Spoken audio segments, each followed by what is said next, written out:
Hey, it's Tony Brueski, and this is our week in review over the weekend, taking a look back at some of the most compelling conversations and stories that we've covered for you of the last week. Brand new episodes back Monday morning, bright and early, 5 a.m. here on the podcast. This is the Hidden Killers Podcast with Tony Brueski. Featuring defense attorney, Hidden Killers daily contributor, and host of the Defense Diaries podcast, Bob Murdaugh. If we're looking ahead on this, and there is a new Alec Murdaugh murder trial, what will it look like compared to the first one? What sort of differences do you think that we will see? I hope that the financials are streamlined. I hope that if it's Creighton Waters that's trying it again, that he realizes that he does not have to put on 4 weeks of that testimony. I think that they can streamline that. I think that they can really whittle that witness list down and just really hit home with the high points. You know, I mean, that's the advantage to the state in terms of, all right, we did this. We probably didn't need this witness, this witness, this witness. You know what I mean? Let's get rid of them. You know, and as far as everything else, I think it stays about the same. You know, I mean, they're going to call the same witnesses. The real where it gets really interesting is the defense side of it. And it's whether or not Murdaugh's going to testify again. You know, I mean, I think everybody pretty much agreed that the moment that case turned to definitely guilty is the minute that he opened his mouth on the stand. And and we got to look at it too. In another way, the second round is he's going to be going into it already having testified of where he was. And so the lying elements of that part of the lie is not going to be part of it.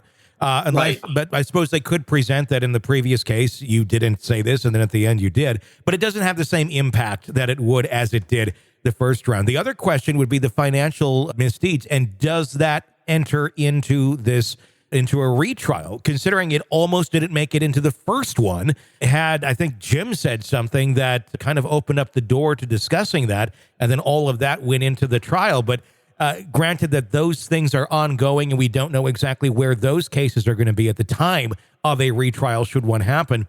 Oh, dude, like the roadside, like Jim's never making that mistake again. Yeah. Like the whole roadside shooting thing came in because Jim opened the door with that one question. Yeah. So we can assume that's not going to come in because Jim's definitely not going to make that mistake again. Sure. You know, as far as the financials, I mean, look, like it depends. I mean, I don't think Newman can sit on the trial. I think it's going to have to be a fresh judge. And maybe that judge has a different opinion on that 404B stuff with the financials. I don't know. You know what I mean? I mean, those were all Newman's rulings, and they're not necessarily because it's not remanded from the appellate court where they've decided that issue. You know what I'm saying? So they're going to basically have to, the question will become, does the new judge have to abide by the old rulings, or does the new judge get to hear fresh argument on it and make his own ruling? Because what happens if that judge doesn't agree? Yeah. You know what I mean?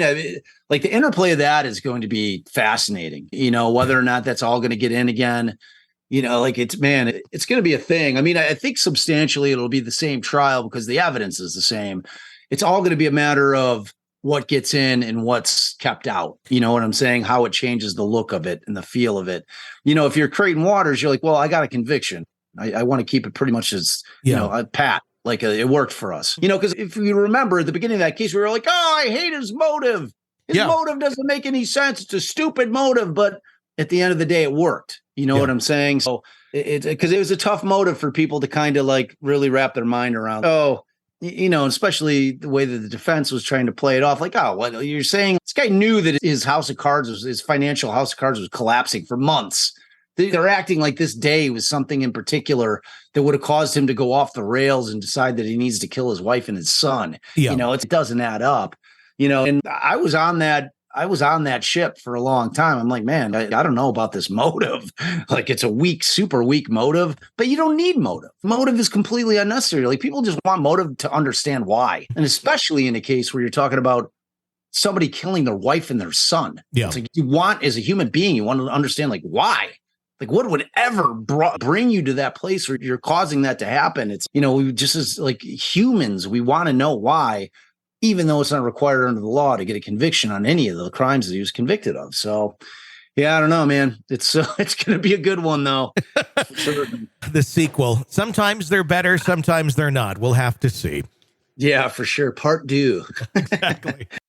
You're consuming the Hidden Killers podcast. Want more? Start binging on all of our true crime podcasts right now through Apple Podcasts and get an ad-free experience when you sign up to be a True Crime Today Premium Plus member exclusively on Apple Podcasts. More of the Hidden Killers podcast dropping soon. Press subscribe now.